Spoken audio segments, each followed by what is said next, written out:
আসসালামু আলাইকুম সবাইকে, welcome to another new video. আমরা যে চ্যাপ্টারটা পড়ছি সেটা হচ্ছে ম্যানেজমেন্ট সেকেন্ড পেপারের সংগঠিতকরণ বা সংগঠন, এবং এই ভিডিওর থ্রুতে আমরা জানবো সরলরৈখিক সংগঠনের কি কি সুবিধা আছে এবং কি কি অসুবিধা আছে সেগুলো সম্পর্কে। এখন সরলরৈখিক সংগঠন, যেটাকে আমরা সামরিক সংগঠনও বলতে পারি, তো এখন এই সরলরৈখিক সংগঠনের কথা যদি আমরা বলতে যাই, এটা কিন্তু সবচেয়ে সহজ এবং সেই সাথে প্রাচীন সংগঠন কাঠামো। এই ধরনের সংগঠন কাঠামোতে কি হয় যে এটা কিন্তু সবচেয়ে কম ব্যয়বহুল, এবং সেই সাথে এই ধরনের সংগঠন কাঠামোতে কিন্তু খুব ইজিলি, খুব তাড়াতাড়ি ডিসিশন নেওয়া যায়, এবং এই সরলরৈখিক সংগঠন কাঠামো কিন্তু ছোট প্রতিষ্ঠানে ব্যবহারের জন্য খুবই উপযোগী। তো বর্তমানে কিন্তু এই সরলরৈখিক সংগঠন কাঠামোর সংখ্যাই কিন্তু সবচেয়ে বেশি। তো যদি প্রথমে বলি সরলরৈখিক সংগঠনের সুবিধাগুলো কি কি, তাহলে এই ধরনের সংগঠন কাঠামোতে যেটা দেখা যায়, কার দায়িত্ব কি হবে, কার কর্তৃত্ব কতটুকু হবে, এইগুলো সবকিছু কিন্তু সুস্পষ্টভাবেই বর্ণিত থাকে এবং সুস্পষ্টভাবেই বর্ণনা করা হয় এবং সুস্পষ্টভাবেই বলা হয়, অর্থাৎ সবাই ক্লিয়ার একটা ধারণা পায় তার দায়িত্ব এবং কর্তৃত্ব সম্পর্কে। সুতরাং এই সরলরৈখিক সংগঠন একটা সুবিধা হলো এর মাধ্যমে কর্তৃত্ব ও দায়িত্বের সুস্পষ্ট বন্টন নিশ্চিত করা যায়। আর যেহেতু কর্মীদের মাঝে মানে এই নিয়ে কোনো সংশয় থাকে না কার কর্তৃত্ব এবং দায়িত্ব কতটুকু, এই কারণে দেখা যায় কি কোনো ভুল বোঝাবুঝিও হয় না। নেক্সট যে সুবিধাটা সেটা হচ্ছে যে এখানে না দেখা যায় যে প্রত্যেক নির্বাহী, মানে সরলরৈখিক নির্বাহী আর কি, তিনি কিন্তু তার আপন পরিসরে, আপন গণ্ডিতে নিজ বিভাগের সিদ্ধান্ত গ্রহণে কিন্তু চূড়ান্ত ক্ষমতার অধিকারী হয়ে থাকেন। তো এই জন্য এখানে যেহেতু কোনো উপদেষ্টা কর্মী থাকে না, সো সরলরৈখিক নির্বাহী তিনি নিজের চিন্তা অনুযায়ী যে জিনিসটা সঠিক মনে করেন সেই ব্যাপারে কিন্তু তিনি দ্রুত সিদ্ধান্ত গ্রহণ করতে পারেন এবং নিজ দায়িত্বেই তা হচ্ছে বাস্তবায়ন করতে পারেন। তো এটা কিন্তু সরলরৈখিক সংগঠনের আরো একটি সুবিধা। এরপর হচ্ছে নেক্সট হচ্ছে সর্বোচ্চ শৃঙ্খলা প্রতিষ্ঠা। এটা মানে কি, সরলরৈখিক সংগঠন, যাকে সামরিক সংগঠনও বলা হয়ে থাকে, এই ধরনের সংগঠন কাঠামোতে কিন্তু সর্বোচ্চ শৃঙ্খলা প্রতিষ্ঠা করা যায়। কেন? কারণ হচ্ছে দায়িত্ব, কর্তব্য, ক্ষমতা, কর্তৃত্বের কথা যদি আমি বলি, তাহলে এগুলো কিন্তু খুব স্পষ্টভাবেই বলা হয়ে থাকে এই ধরনের সংগঠন কাঠামোতে, এবং এরই সাথে প্রত্যেকেই কিন্তু তার কাজের জন্য তার ঊর্ধ্বতনের নিকট দায়ী থাকে, অর্থাৎ অধস্তনদেরকে কিন্তু তাদের কাজের ব্যাপারে জবাবদিহি করতেই হয় তার ঊর্ধ্বতনের কাছে। তো এই জন্য দেখা যায় কি যে সকল ক্ষেত্রে সর্বোচ্চ শৃঙ্খলা প্রতিষ্ঠা করা সম্ভব হয়। নেক্সট হচ্ছে নির্বাহীর দক্ষতা বৃদ্ধি। এটা মানে কি, এই ধরনের সংগঠন কাঠামোতে দেখা যায় কি যে একজন নির্বাহী, বা যদি আমি আরো স্পেসিফিক্যালি বলি যে সরলরৈখিক নির্বাহী যিনি থাকেন, তিনি কিন্তু তার গণ্ডিতে সব কাজের জন্যই কিন্তু দায়বদ্ধ থাকেন। তো এই জন্য তাকে কিন্তু সকল কাজ তত্ত্বাবধান করতে হয়, সেই সাথে কাজগুলি সম্পাদন করতে হয়, মানে কাজ সম্পাদনের ক্ষেত্রে মুখ্য ভূমিকা রাখতে হয়। তো এই জন্য দেখা যায় কি যে তত্ত্বাবধান তার করতে হচ্ছে, কাজ সম্পাদনে মুখ্য ভূমিকা রাখতে হচ্ছে। তো এই ক্ষেত্রে দেখা যায় যে এই ব্যাপারগুলি তার দক্ষতা অর্জনে হেল্প করে থাকে। নেক্সট হচ্ছে পদোন্নতির স্পষ্ট পথ নির্দেশক। সরলরৈখিক সংগঠনে যেটা হয় যে এখানে কিন্তু ধাপে ধাপে প্রমোশন হয় কর্মীর। তো এই জন্য দেখা যায় যে এই যেহেতু ধাপে ধাপে প্রমোশনটা হয়, তো এই জন্য কর্মীরা কিন্তু আগে থেকেই জানে যে সে প্রমোশন পেয়ে কোন পদে যাবে, মানে এই রিলেটেড ইনফরমেশন কিন্তু তার জানা থাকে, এবং সে কিন্তু নিজেকে ওই অনুযায়ী গড়ে তোলারও চেষ্টা করতে থাকে। যেমন যদি বলি, একটা প্রতিষ্ঠানে তোমার হচ্ছে সরলরৈখিক সংগঠন কাঠামো অনুসরণ করা হয়। এখন সেখানে একজন ফোরম্যান কিন্তু জানে যে সে যদি প্রমোশন পায়, সে হচ্ছে যে সুপারভাইজার পদে সে প্রমোটেড হবে।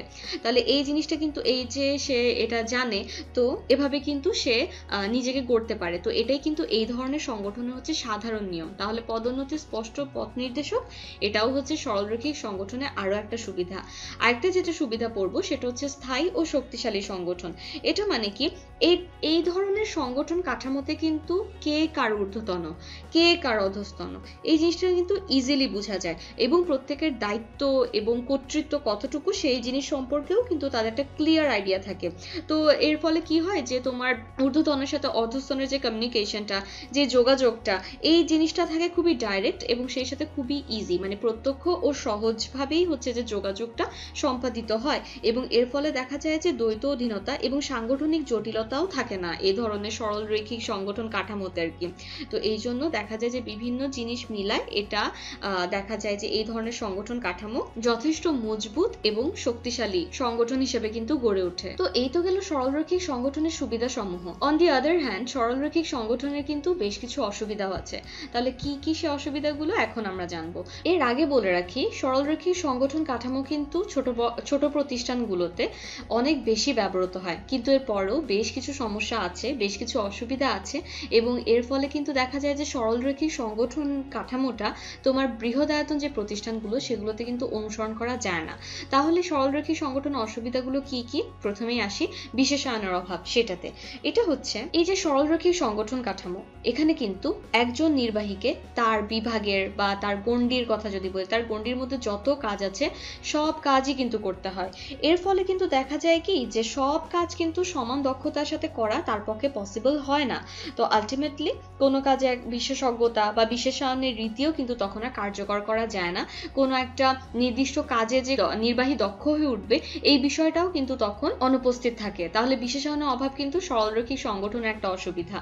সেকেন্ড হচ্ছে স্বৈরতন্ত্রের প্রতি ঝোঁক। এটা হচ্ছে এই ক্ষেত্রে কিন্তু প্রত্যেক নির্বাহী, সরলরৈখিক নির্বাহীর কথা যদি আমরা জানি তাহলে কিন্তু তারা কিন্তু নিজের গণ্ডিতে সর্বময় কর্তৃত্বের অধিকারী হয়ে থাকে, এবং তারা কিন্তু তাদের নিজের গণ্ডিতে বা হচ্ছে যে তাদের নিজের পরিধির মধ্যে সবচেয়ে বেশি কর্তৃত্বশালী থাকে।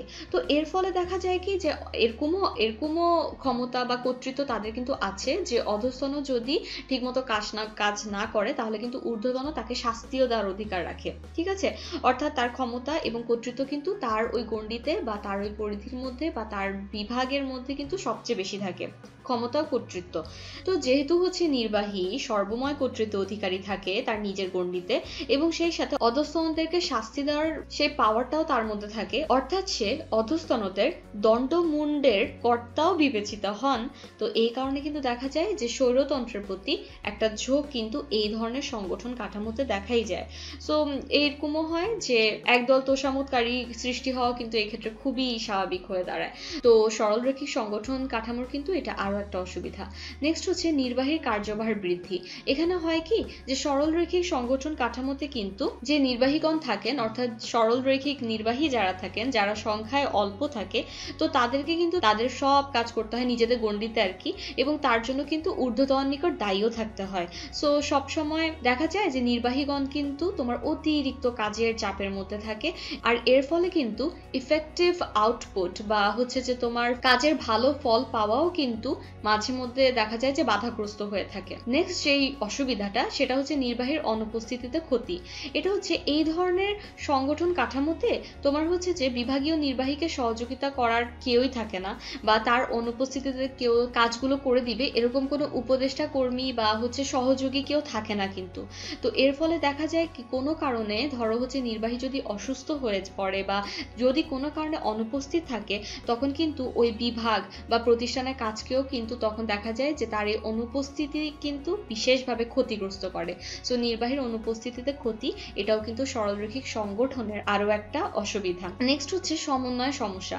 এই জিনিসটা যেটা হয় যে এখানে আমরা কিন্তু সরলরৈখিক সংগঠন সম্পর্কে অলরেডি পড়েছিলাম যে এখানে কিন্তু প্রতিটা বিভাগই স্বয়ংসম্পূর্ণ হয়ে থাকে।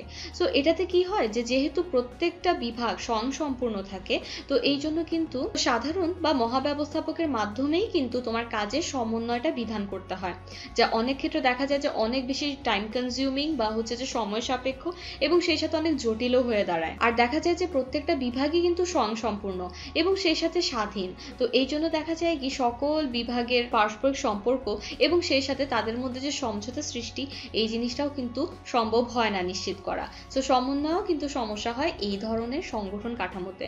আর লাস্ট যেটা পড়বো সেটা হচ্ছে সরলরৈখিক সংগঠন কাঠামো কিন্তু মোস্টলি অ্যাপ্রোপ্রিয়েট হচ্ছে তোমার ছোট ব্যবসার প্রতিষ্ঠান যেগুলো থাকে, যেগুলো হচ্ছে যে তোমার জটিলতা মুক্ত এবং সীমাবদ্ধ আয়তন বিশিষ্ট প্রতিষ্ঠান, ওগুলোর ক্ষেত্রেই হচ্ছে তোমার সরলরৈখিক সংগঠন কাঠামো মোস্টলি অ্যাপ্রোপ্রিয়েট। কিন্তু যেহেতু আমরা যদি এখন বর্তমান যুগের কথা বলি, তো বর্তমানে বৃহদায়তন উৎপাদনের যুগে যদি প্রতিযোগিতায় কোনো একটা ব্যবসায় টিকে থাকতে চায়, তাহলে কিন্তু বড় ধরনের প্রতিষ্ঠান গঠন এবং সেই সাথে পরিচালনার কিন্তু কোনো বিকল্প নেই। কিন্তু দেখা যায় যে সরলরৈখিক সংগঠন কাঠামো কিন্তু জটিল এবং বৃহদায়তন প্রতিষ্ঠানের জন্য একদমই অ্যাপ্রোপ্রিয়েট না। এই জন্য এই সরলরৈখিক সংগঠনের মাধ্যমে কিন্তু কখনোই জটিল ও বড় ধরনের সংগঠন পরিচালনা করা সম্ভব নয়। তাহলে এই ছিল সরলরৈখিক সংগঠনের বেশ কয়েকটি সুবিধা এবং অসুবিধা। আশা করি তোমাদের এই বিষয়ে কনসেপ্ট ক্লিয়ার হয়েছে। ধন্যবাদ সবাইকে।